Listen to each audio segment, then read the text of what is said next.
Hello everyone, and welcome to this training session. This was presented at the New Teacher Academy October-September mentor meeting, and the idea behind this is to give a little bit of background on e-learning and its learning, how to use your virtual learning environment successfully if we have virtual learning days.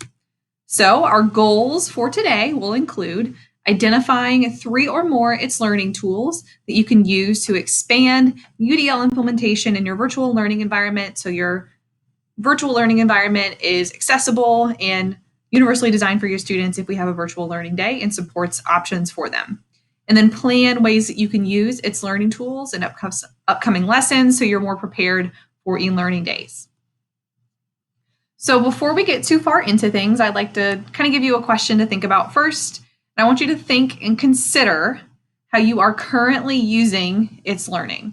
And don't feel like you have to use every single tool every single day. That's not realistic. And especially with our new teachers, you guys are still just getting your feet wet with teaching, learning your curriculum, figuring out the best ways to teach it. So don't feel like you have to master every single one of these tools within this first semester.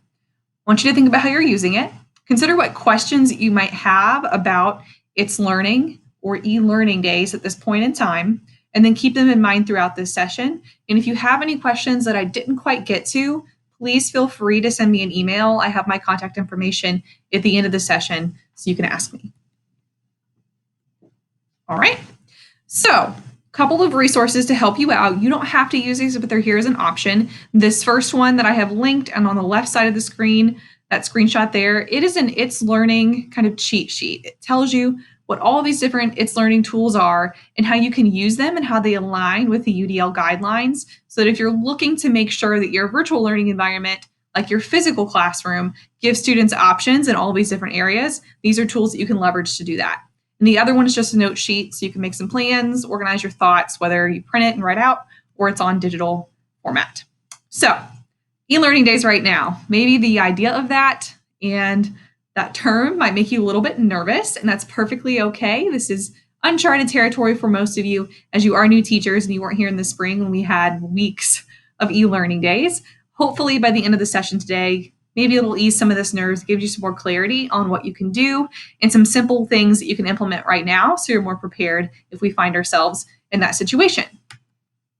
So what is an e-learning day? An e-learning day is a virtual learning day. It's electronic learning, hence the name e-learning. Usually it's for inclement weather. So if we use all of our snow day makeup days, we don't have any days that we can use, and to avoid tacking on days at the end of the school year, so we go later into June or late in May, we use e-learning days where our students don't come to school that day, but they learn at home. In the past, we've also used this last spring for emergency closures for the pandemic and our buildings weren't allowed to be open. We used e-learning for that extended amount of time. So the way that e-learning days work, just bare bones basics here, is that all of the lessons take place on itslearning. And the reason why your lessons need to be posted on itslearning and accessible through itslearning is that that's a common ground for all of our students at every single grade level. Every student has an itslearning account. Every staff member has an itslearning account. It's just that common place. So students aren't going to all of these different learning management systems and all of these different websites for every single class. It's one-stop shop. And teachers on an e-learning day would give feedback to students and communicate to them using itslearning. So the best advice I can give you is to plan and practice. Maybe take a few tips and tools that I show you today, set a goal to implement them in the next few weeks while you're in person with your students, and get some feedback with them. So figure out what worked, what things they might need more assistance on, what tools they need more training on how to use, so that they get practice and you get an idea of what things you would like to include on e-learning day and maybe what tools you don't want to include. So the way I've organized this is by different parts of the UDL guidelines and the ways that you can support students on e-learning day and still reach these goals. So one of the key things based on what we've learned from the spring and then also past experiences with e-learning days, that it's really important that we get our students' attention right from the get-go. And the way that you do that is by making sure that they understand what you're doing that day and what you plan to cover. So using your course, make sure that there's a learning goal that is obvious to the students, it's written out, and that you have a video recording of yourself explaining that learning goal and instructions that students need that day. It's helpful if you have the video as well, especially if your students are learning to read or they're striving readers or they prefer the video format, they have that option there. So there's less room for confusion on what they're doing. And if you're introducing a new tool on an e-learning day, which I would try to keep new tools to a minimum if you can, just so it's simple and the students understand, because it's a different environment. You're not physically there to answer questions, so there might be a little bit of a possibility for confusion anyway. I don't recommend using tons of new tools, but if there is something that you want to show your students that maybe you've used before but not super in depth, use a tour guide approach. All of our staff have access to the paid version of Screencastify, which is a screen recording tool. You can also have your webcam in the corner like what I'm doing right now. And what you can do is make a little tour of your lesson for an e-learning day. So walk students through everything they'll be doing and post that as a part of your instructions. So students can watch that video and say, all right, this is what I'm going to be doing in this part of the lesson. This is what website I go to, and this is what my teacher expects of me. And it's good to have your face and your voice there so that students feel like you are engaging with them. There's been some research that has shown that students feel more motivated to participate in online classes if they feel like they have that connection to their teacher. And video and audio feedback and connections with their teacher has been noted as a way that boosts that. All right. So if you're looking at the It's Learning course templates, all of you have some basic little pieces in your courses to help you get started on adding these pieces and to give you guidance on what to do. So if I'm here on this course, I can start to edit this and include my video here and information about my lesson. If I don't have editing rights yet, I'll have to click the 3-dot button here in the corner and do create own copy. And now I can edit this page as I need to. All right. I can add my video here. If I click the pencil button, I can type out my goal. I can delete this little video icon here if I need to as well. And what I can do to add video is if I click this video camera button, it's not going to like this right now because I'm using video to record this with you. But if I click the video button, oh wow, it's letting me do it. I would click record and I can record everything here on It's Learning. I don't actually have to use an outside video tool unless I want to. So that is how you can add in your video and then students can watch it there. All right, so that's just basic stuff. Organizing your course is so important.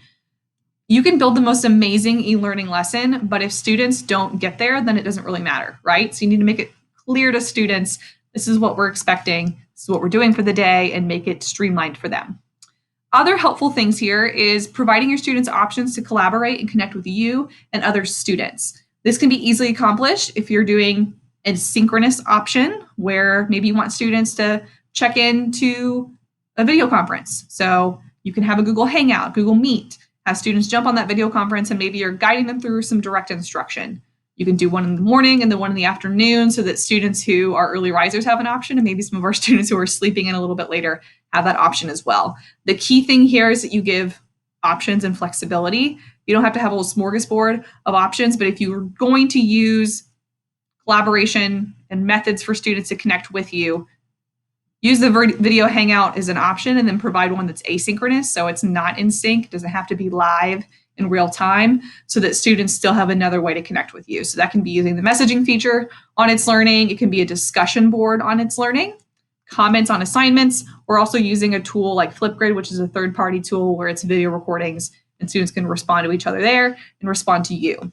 If you are wanting to use the discussion board tool on It's Learning, it's kind of like those discussion forums that you see in a lot of higher education courses, but that is also something you can quickly add in your course. And if you're unsure about how to create one and how to utilize one, there's a student-centered guide here that shows students how to respond on a discussion board on your It's Learning Tips for Students page.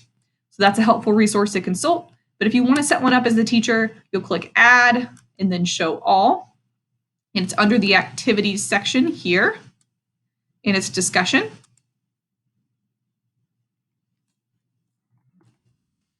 You would give it a title, type out your instructions here, and again, you can add video, audio, whatever you need. And these are your settings. I don't typically allow anonymous posts because I want to know who's saying what. And if you use categories, that basically allows you to sort by responses. So this is a really helpful feature. If maybe you're giving students choice in what type of question they answer, if you have a couple of questions listed here and you tell them pick one question, then when they go to make their response, they flag their answer as being answering question 1 or question 2, so that it's easier for you as the teacher to visually see those. They're all color-coded and sort through them. So that's just an option there for teacher's sake. And afterwards, you'll just click save, and then students start responding to this discussion by starting a new thread. If you are a secondary teacher, a bit of advice. I know there's some differences in how people prefer to do this. Some people just allow students to all go through, and you have hundreds of responses right here. In my experience, I like to make a thread for each of my class periods. Only the students in that class period would respond to it, just so it was easier for me to organize. So I would do first period responses here. I would type out their discussion questions they need to answer and click save. And now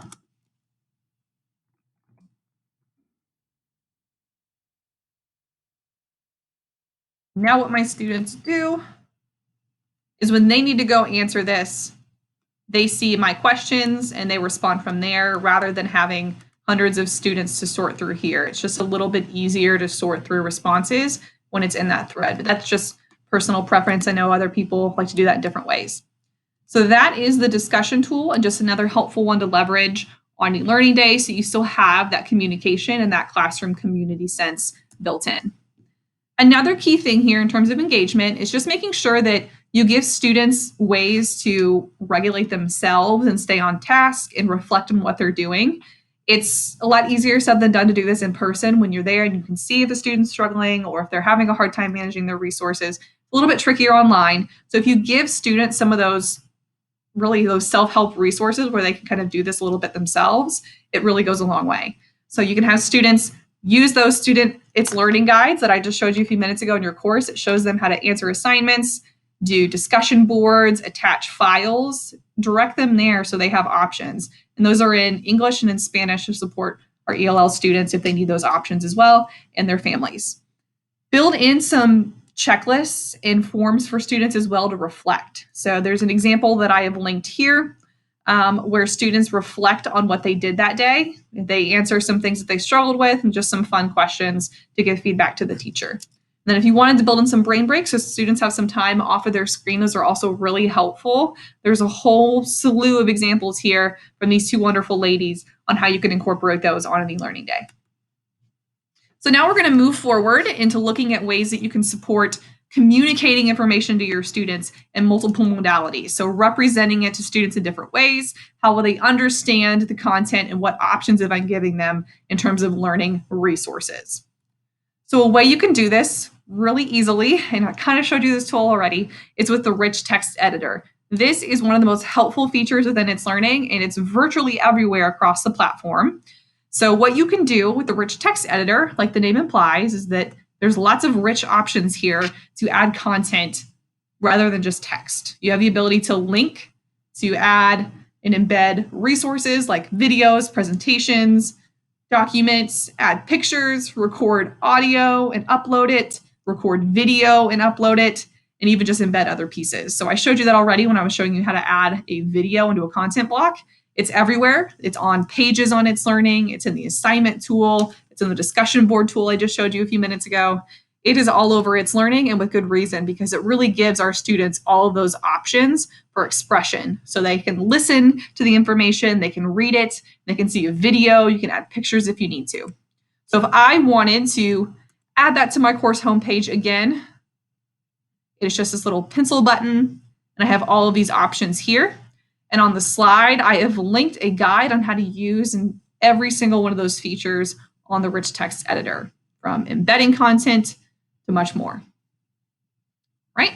So those, again, are just some helpful tools.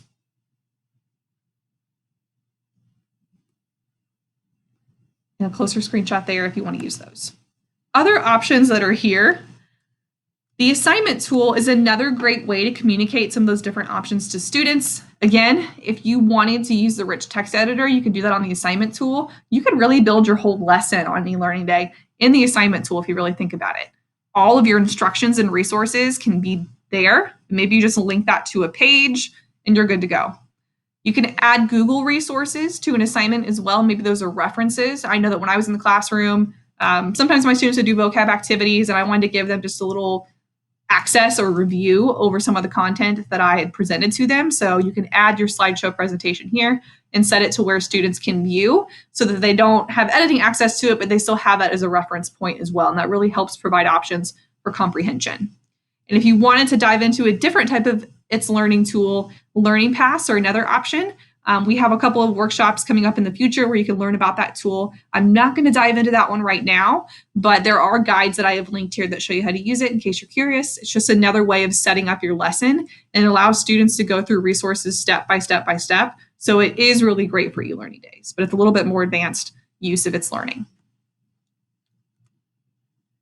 All right, other helpful thing here to wrap up our little section on options for representation is providing your students easy access to past lessons. Now, if we have one e-learning day and it's just a standalone day, then maybe this isn't as applicable. But if we find ourselves in a situation where we're in a hybrid learning environment or we have multiple days where some of our students are learning online, it's really helpful if they have a quick way to get to any past lessons. If they were sick, if they needed to go back and check information and review it before they do the lesson for today, it just really helps them feel like they have free navigation in your course and take ownership of their learning. So there is an example I have here, and this was from last spring. So there's lots of folders. I don't know if we'll have that many this year, but this teacher had set up access to a folder for every single week. And she even added dates as well. So that the teacher had access and the students had access to past lessons pretty quickly. So if you're looking at your course template here, there's a really easy way to set that up. So current and past lessons. My tip to you, so you don't have to keep changing this link and updating this every single day, is make one folder for past lessons, link that here, and then all you have to do is just move past lessons folders into that. So I'm just going to make my past lessons folder right now just to show you in case you haven't set this up in your course. It's really quick and easy to do. So I'll click Add, Show All, Lessons. All right, so that added it all the way over here, bottom of my tree. So I'm going to hover over that, right click, and copy link address. So I right click to that, copied the link address to that specific folder. And now I'm going to come over here to my current and past lessons folders.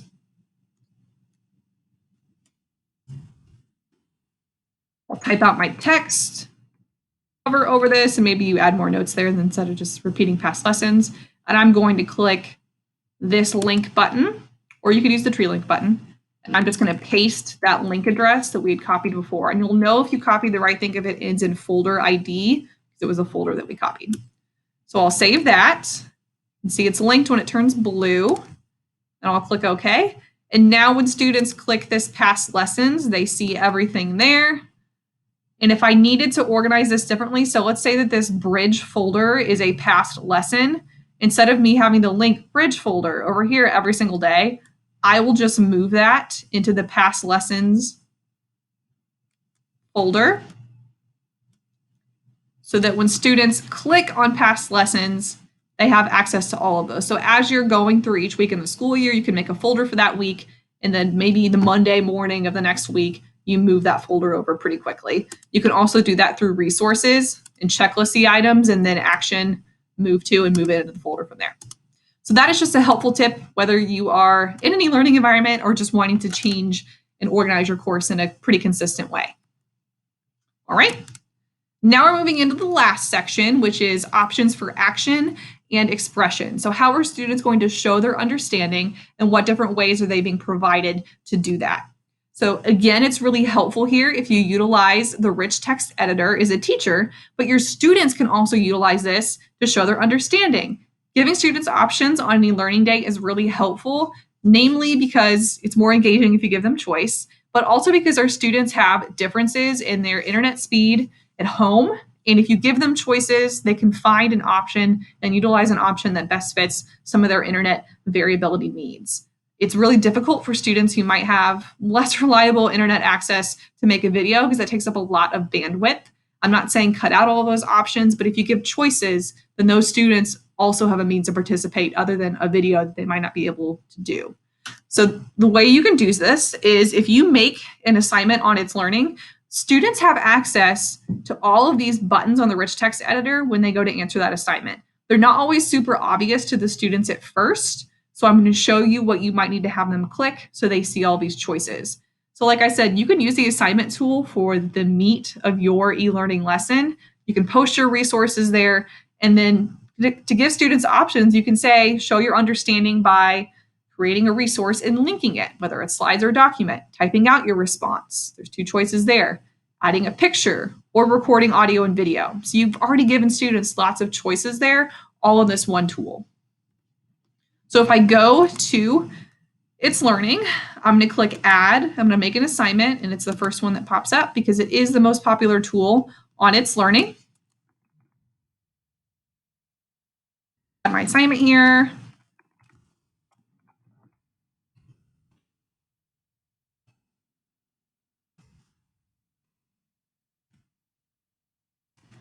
Added my assignment there, and then my students have choices. If I wanted to add any Google files, I could. But right now, I'm just going to leave that. Over here where you have your assignment settings, you can make it to where it's only visible to students for a period of time. I typically don't play with that, but you can if you want to. You add a deadline that just tells students you expect it to be completed by a certain day. I don't recommend closing it because that means any late submissions will not be able to go through. Assign to is a newer feature on itslearning. If you wanted to assign this to only a certain group of students, you could assign it to a group or individual students here as well. So that's just really helpful if you have certain class periods that are doing different work than others, but they're all in the same shared space. Results are there, and then just some additional options here, mandatory plagiarism control. You can kind of mess through those. So whenever I'm finished building my assignment, I'll click Create Assignment. And now what I'm going to do is I'm going to toggle into student view so you can see what this looks like. There is the immersive reader here too, and I would point that out to your students. That allows them to have your assignment instructions read out loud. They have access to translation software and a picture dictionary, which is also really helpful for any setting, but also any learning day when they're at home. So if I click this little person button beside add, I can go into pupil view. And I'm going to go back to my resources. It always takes you out of where you were when you go to pupil view because it's considering you as just visiting the course for the first time then. So if I go down to e-learning assignment, I see it there. And as a student, I would click answer assignment. All right, so at first glance, all of those fancy options I was just talking about are not there. And that's because you have to click more options. And voila, the magic happens. All of the resources there, I can make video, audio, add pictures, type. And if I wanted to even add files from my Google Drive or my computer, I could do that there pretty easily. Submit it, and then my teacher can see it. So that is a great way to build in options for any learning day.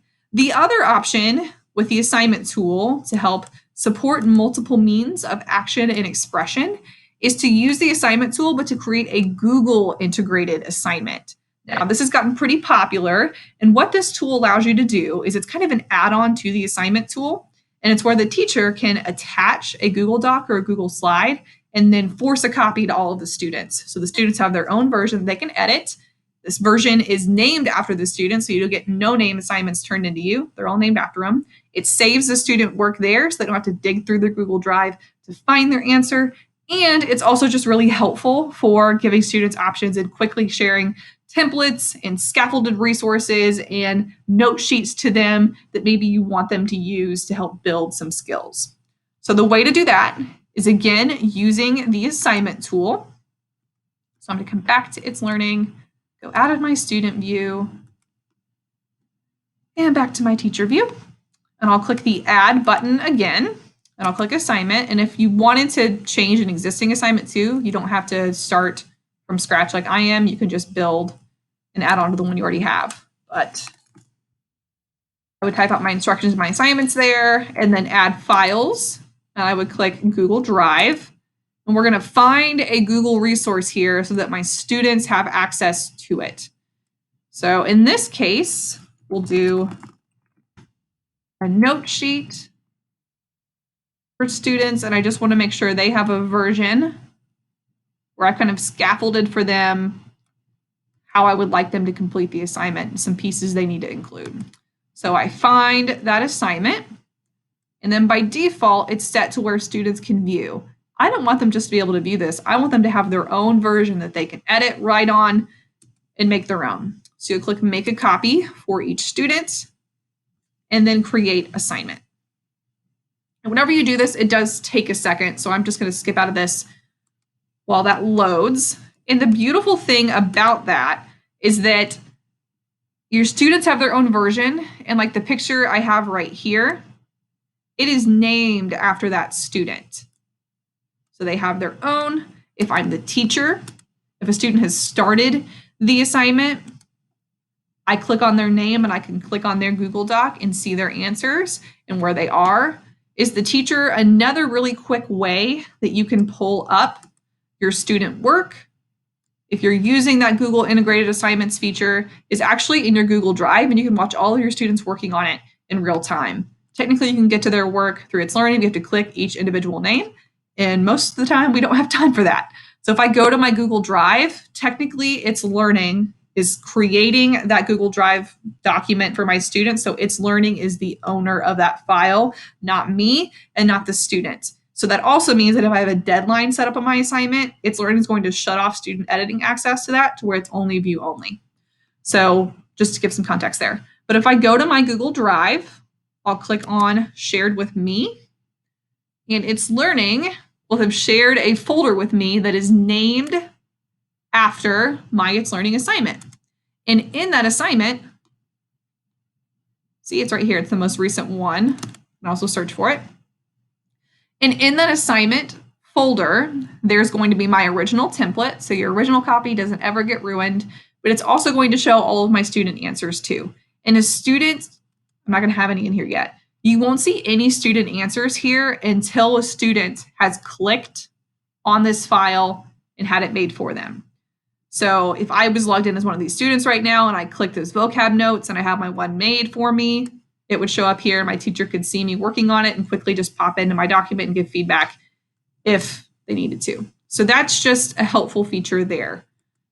A great one to utilize on these days. And the last thing I'm going to show you is a question that came up when I presented this session to some of the teachers at New Teacher Academy. And that is, how do I give my students a checklist that they can actually cross items off on if we have an e-learning day? I would really recommend giving students a checklist of tasks so they understand if they've completed everything, especially our secondary students who have multiple classes they're juggling. But it's also helpful for our elementary students as well, so they can stay on task and know if they've completed everything for the day.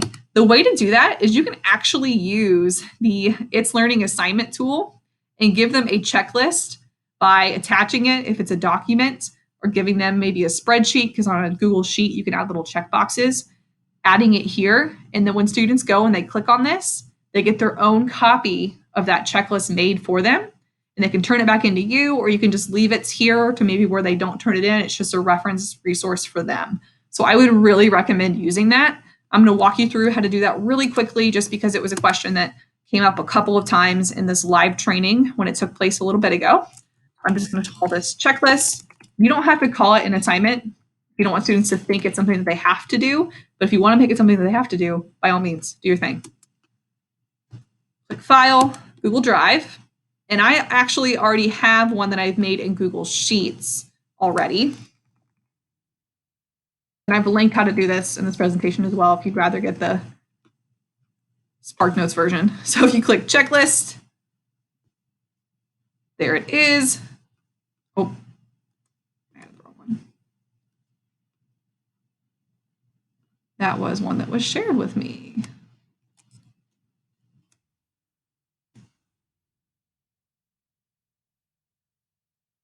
Now, there we go. What happens when you do this training multiple times? You have multiple files. And I'll click Make a Copy for each student and Create Assignment. So now if I am signed in as a student, which I'm going to toggle into student view just so I can show this to you really quickly.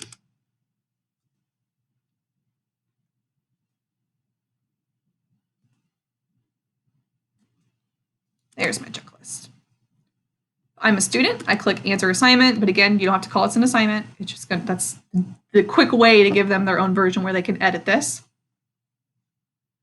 it makes one for me, names it after the person, and I can cross off my items as I complete them. All right, so that's a really helpful resource to use on an e-learning day. So at this point in the session would be a time for you to kind of reflect and think about how you want to use some of these tools. And my tip to you would, I just showed you quite a bit. My tip would be to pick one tool, one thing that I showed you, one strategy, one feature. Use that the next week or so. See how it goes with your students. Figure out where maybe they need more practice, where you might need more practice, where you need to structure things a little bit differently, or if everything works really well. Be building that into your practice more often so that if we have an e-learning day, these features aren't brand new and intimidating for your students. They've had practice with it before and they know how to master these tools already. So now would be where you could do that. Make a goal for yourself and reflect on it and practice building. If you need additional resources, as promised, there are guides here for anything and everything on itslearning. If you figure out that I don't have one on here that quite fits your fancy, email me and I will send one to you. And there is an exit ticket here from the live session. I don't think you probably need to fill that out right now if you're doing this asynchronously, but my email is there as well. Thank you guys so much for participating, and I hope this is helpful. Have a great rest of your day.